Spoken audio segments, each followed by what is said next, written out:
Well, it's another very warm welcome back, all my faithful YouTube subscribers, and thanks again for your continuing support towards my video channel, and I hope I still find you all fit and well in these strange times we find ourselves living in.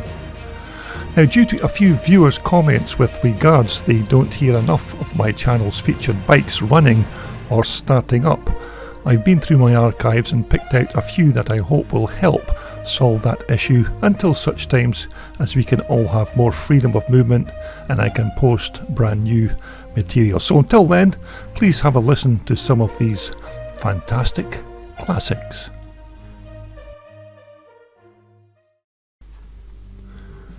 Now, our first featured bike is a British-made two-stroke with a Sachs motor, which was actually brought from the USA by twin shock racer Alan Bott. Now, Alan had been trying to get hold of one of these bikes ever since he owned a similar machine as a youngster back in the day. So let's get it fired up and have a listen to Alan Bott's 1972 Wassell Sachs 125.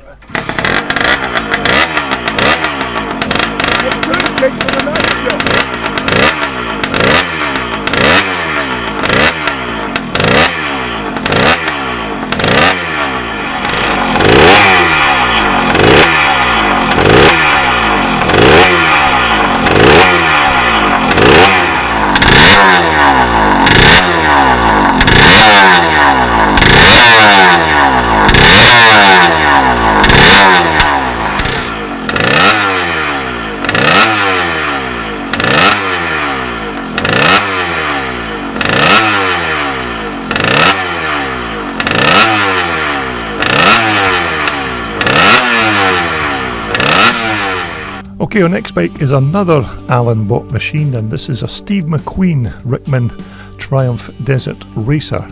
Now, this bike is number 6 of only a limited run of 300 bikes built by Rickman Motorcycles, and this is a carbon copy of Steve McQueen's Mark III Scrambler he raced in the States during the early 1960s and 70s. Now, it's said that Steve McQueen loved these bikes and led him to make that famous quote, "This rig is the best handling bike I've ever owned."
Okay, our second two-smoker is Brian Allardyce's 1982 430 CR Husqvarna. Now, Brian built this machine from 2 scrap Husqvarna bikes using the frame from one machine and the motor from the other.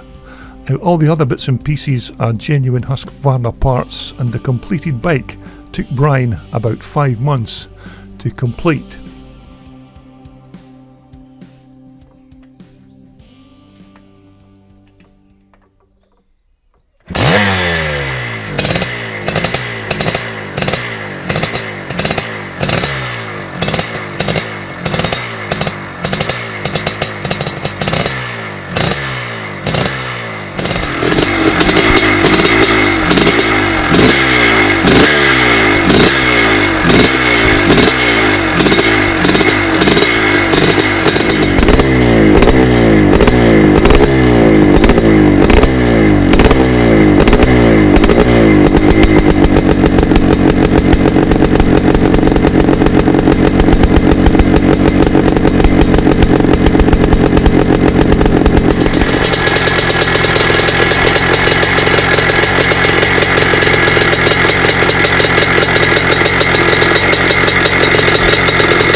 Okay, another two-stroker, and this time it's Robert Kennedy's 1965 Cotton Star Maker 250. Now this is a fully British made machine with a very light tubular frame and that Villiers two-stroke motor. Now these, as you would expect, were very quick bikes back in their day, and it's quite rare to actually see one still racing on the track these days, as there are not many of these still going around.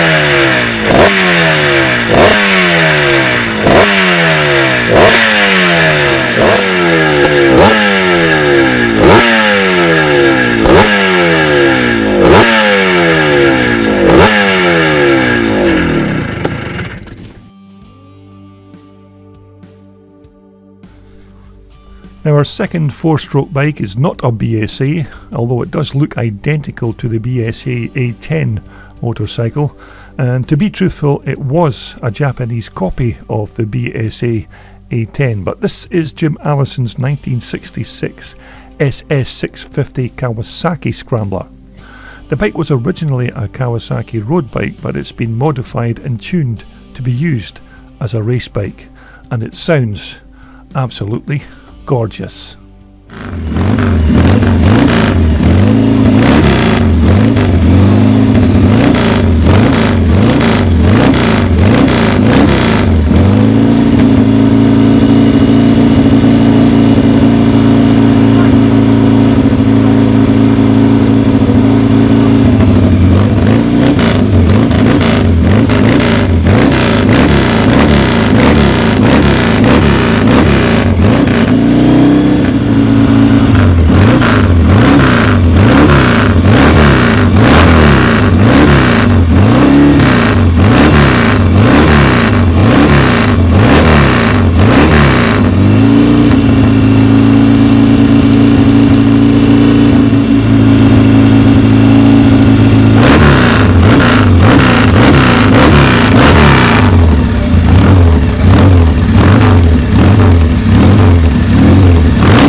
Now we're going to look at another machine from Brian Allardyce again, and this is his recently restored 1981 495 KTM.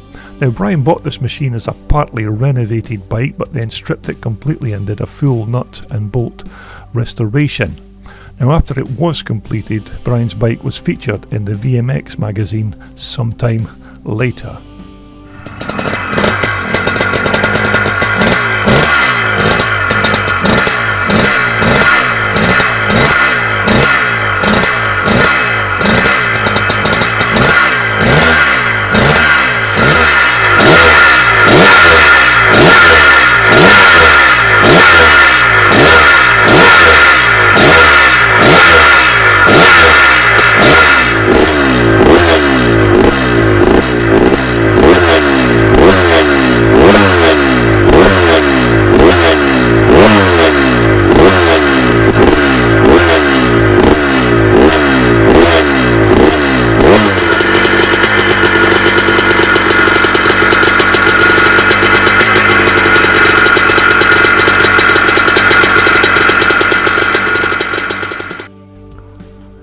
Now our next featured machine is a beautiful 1967 Cotton Triumph 500 belonging to Philip Whittam.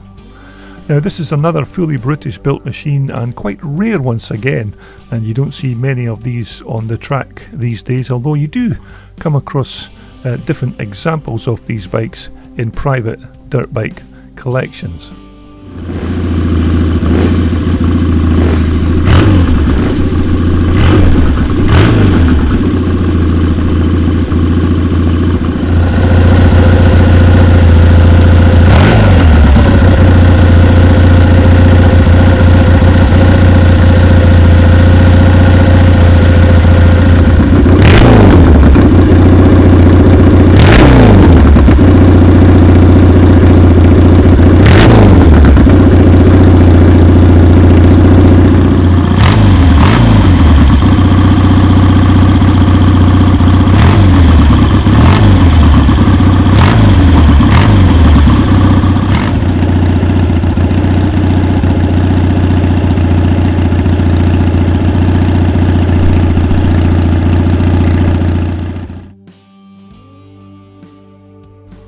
Now next up, this is my old mate Ian Robertson's 1972 360 Yamaha. Now this is not an original bike from that year, but was a machine Ian put together to race in the 2018 racing season. Now this was a very quick bike with Ian on board, and I've included Ian's machine here in this video as a bit of a tribute really, as just less than 4 months after I shot these video clips, we lost our good friend Ian to a very tragic accident.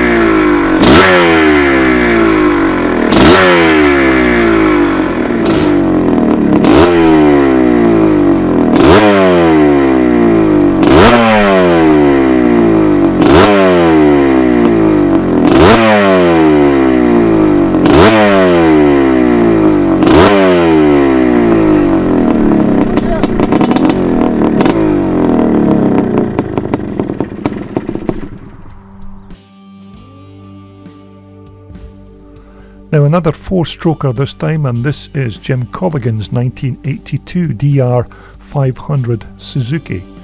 Now Jim bought this bike as a backup machine to cover for any mechanical issues that he might have with his 1981 490 Michael, which we'll also have a listen to later in this video.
Now this must be one of the nicest CR Hondas I've come across in many a time.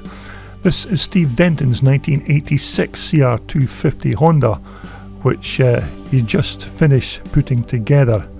And although the bike is a stunner, there is a substantial amount of exotic metals used in this bike's construction, with almost every nut, bolt and fastener manufactured in titanium.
Okay, our next featured bike is Irishman Eric Bracewell's 1992 KX500 Kawasaki.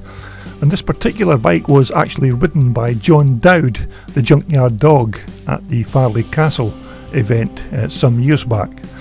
Now, as open class 2-stroke evolution bikes go, these KX500s were reputed to be the daddy of them all.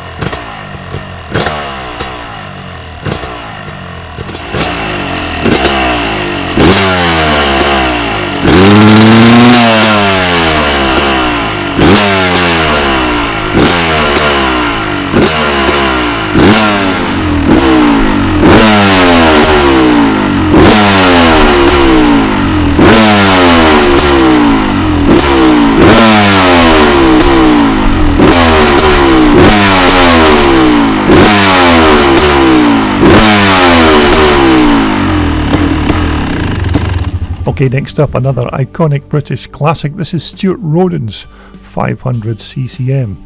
Now, this is not an original machine from the 1970s, but a remanufactured bike made from parts identical to the original Alan Clue's factory specifications. Now, this is just one of the many CCMs that Stuart has in his bike collection.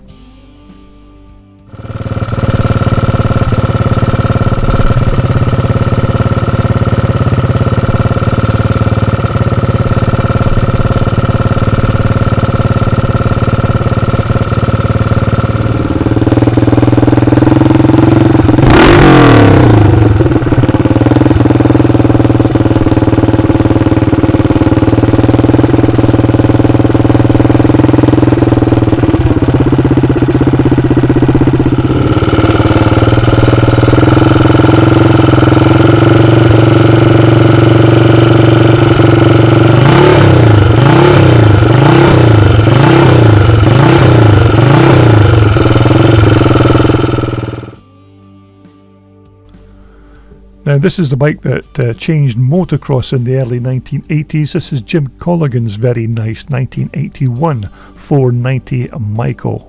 Now, these bikes are still regarded as one of the best open-class motocross machines ever built. And with the right rider on one of these bikes, they can still compete with more modern motocross machinery.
Okay, our second machine from Ian Robertson, and this is Ian's 1975 400 Yamaha. Now, this was Ian's backup bike that he also built for the 2018 racing season. Now, the bike, of course, is not fully original, but the tank on this bike is an original item from 1975 with the original paint still on it.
our second Husqvarna machine of the day, and this time it's John Porteous's very nice 430 CR Husqvarna.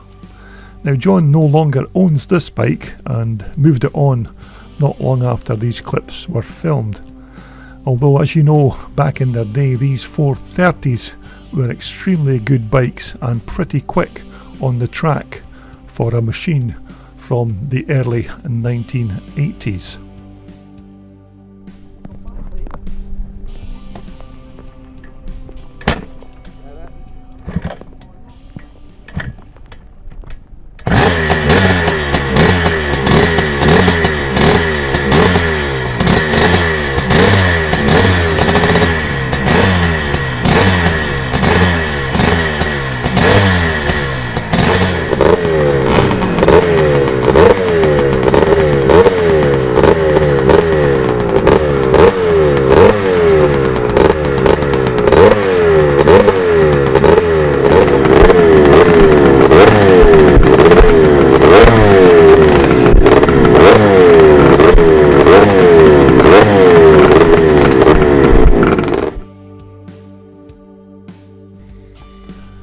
Now, just to finish off our bike startups video clip, we have Billy Pentland's 1987 YZ490 Yamaha. Now, as you know, this bike should be a monoshock machine, although Billy has undertaken some major engineering on this bike's frame and swing arm and converted it into a twin shock racer.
And so there you have it. I do hope you've enjoyed this selection of bike startups, and as soon as we can all get moving again freely, you can rest assured that I will be out and about bringing you more of these classic machines to feature on my channel.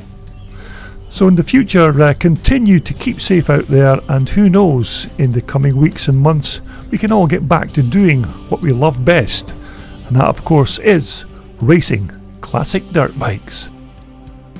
This video was brought to you in association with WorldSport, the world's #1 supplier for all your off-road and leisure sportswear. Just visit their online website for more information.